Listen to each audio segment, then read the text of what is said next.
Helicopter सचमुच flying machine होते हैं। वे बिना रनवे के उड़ान भर सकते हैं और उतारे भी जा सकते हैं। वे हवा में ही मंडरा सकते हैं। वे किसी भी दिशा में 360 डिग्री पर हवा में पैंतरेबाजी कर सकते हैं।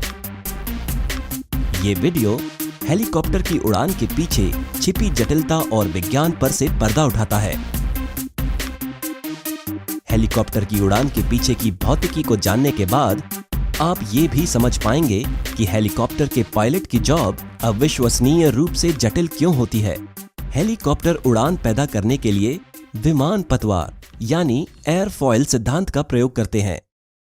जब ब्लेडें हवा के सापेक्ष घूमती हैं, तो एयरफॉयल का विशेष आकार उत्थापन बल या लिफ्ट फोर्स पैदा करता है और उन्हें उड़ाता है। ब्लेडें एक इंजन के द्वारा घूमती हैं, खास तौर पर टर्बोशाफ्ट इंजन द्वारा। कंप्रेसर हवा को अपने अंदर खींच लेता है और इस पर दबाव बनाता है।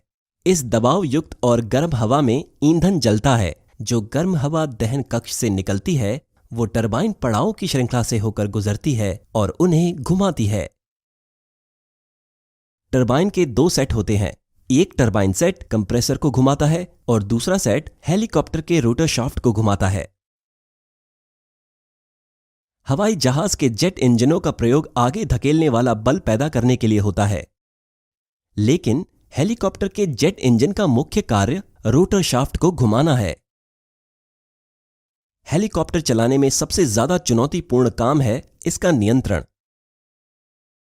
मतलब ये कि ये आगे की ओर कैसे उड़ सकता है, पीछे की ओर कैसे उड़ सकता है और बगल में कैसे उड़ता है, या फिर ये घूमता कैसे है।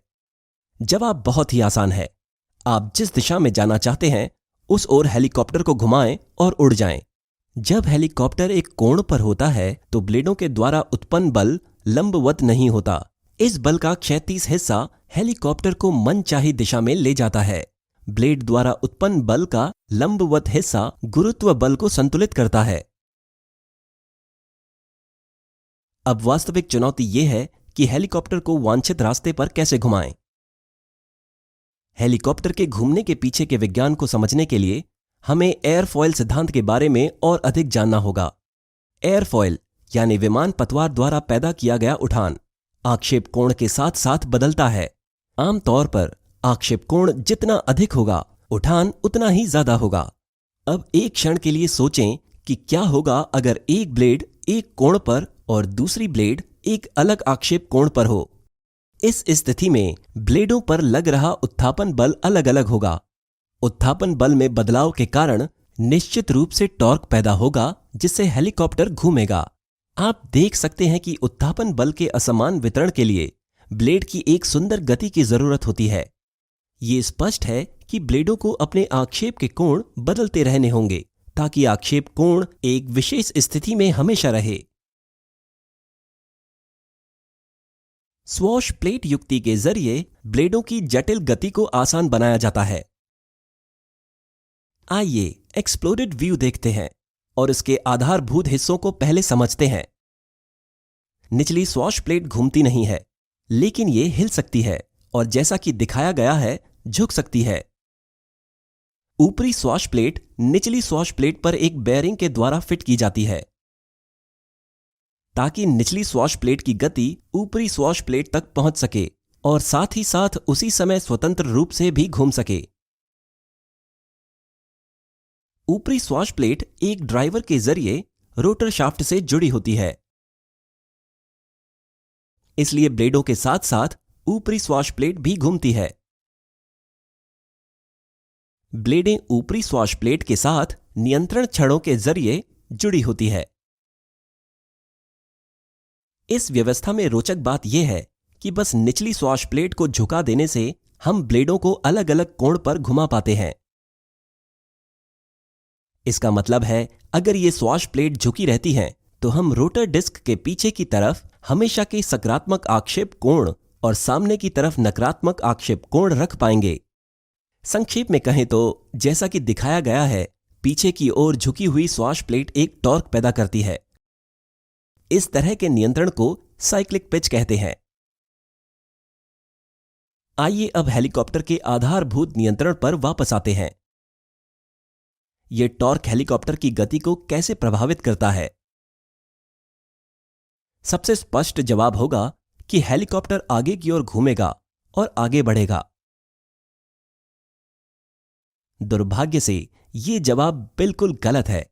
वास्तविकता में हेलीकॉप्टर बगल की ओर घूमेगा, जैसा कि दिखाया गया है। निश्चित रूप से यह एक अजीब सा प्रभाव है। किसी चीज को घुमाने के लिए टॉर्क किसी एक दिशा में लगाया जाता है और वो किसी अन्य दिशा में घूमने लगती है। इस प्रभाव को जाइरोस्कोपिक प्रिसेशन कहते हैं। जाइरोस्कोपिक प्रिसेशन भौतिक विज्ञान में कोई नई घटना नहीं है। घूमती हुई वस्तु पर न्यूटन के गति के दूसरे नियम को अगर आप ध्यान से देखेंगे तो आप इस घटना का पूर्वानुमान लगा पाएंगे। न्यूटन के गति के दूसरे नियम के अनुसार बल रेखीय आवेग में बदलाव की दर के बराबर है। इसी तरह टॉर्क कोणीय आवेग में बदलाव की दर है। आइए इस घूमती हुई ब्लेड पर विचार करते हैं। जैसा कि दिखाया गया है, इसमें कोणीय गति होती है। अब मान लीजिए कि किसी टॉर्क क्रिया के कारण हेलीकॉप्टर झुक गया है। अगर आप सादृश रूप से पहले कोणीय आवेग में से दूसरे कोणीय आवेग को घटा दें तो आपको इस संचालन के लिए आवश्यक टॉर्क का पता चल जाएगा। रोचक बात है, आप नोट करें कि हेलीकॉप्टर को आगे घुमाने के लिए लगाया जाने वाला टॉर्क बगल की ओर होना चाहिए। इसका मतलब यह है कि हेलीकॉप्टर को आगे की ओर झुकाने के लिए स्वाश प्लेट को बगल की ओर झुकना चाहिए, जैसा कि दिखाया गया है।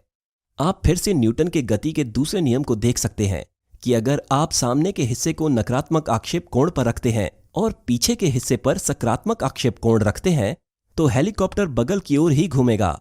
जाइरोस्कोपिक प्रिसेशन वास्तव में एक दिलचस्प घटना है, लेकिन ये न्यूटन के गति के दूसरे नियम की बेहतरीन तरीके से पुष्टि करती है। अगर आप निचली स्वाश प्लेट को बिना झुकाए उठा दें तो सभी तीन ब्लेडों का आक्षेप कोण एक बराबर से बदलेगा।